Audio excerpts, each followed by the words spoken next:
Singapore prosecutors will be trained and guided to help them perform better in their role. Attorney General Lucien Wong announced this at the opening of the legal year.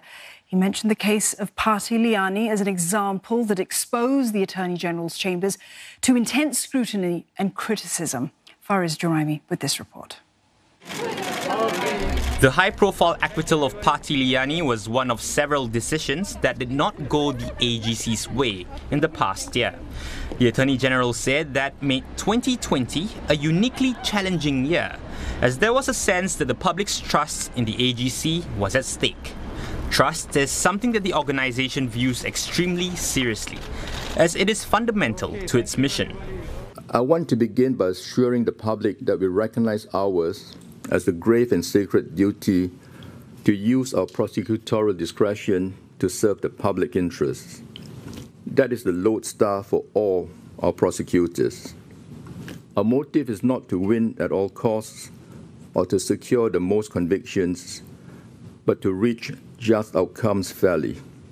This overriding principle informs every stage of our work.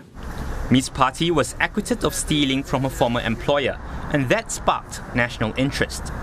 Many questioned the handling of the case and the fairness of Singapore's criminal justice system. Where there is reason to think that there might have been misconduct, steps will be taken in accordance with the applicable processes, and these must be allowed to take their course. Premature criticism and imputations of bad faith are not only unhelpful, but can be antithetical to due process.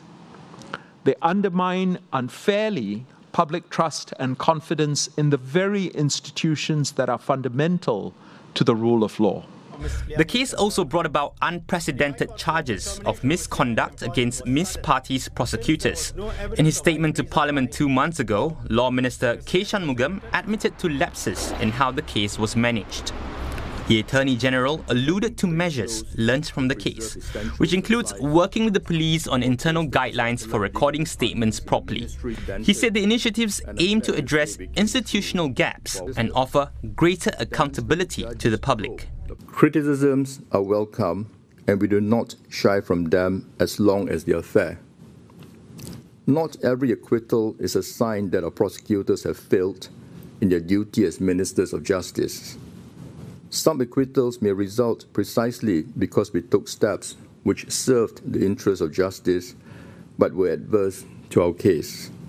The Attorney General added that the acquittals show that the AGC doesn't only pursue cases with easy wins, but also those which they truly believe that an offence has been committed and must be addressed.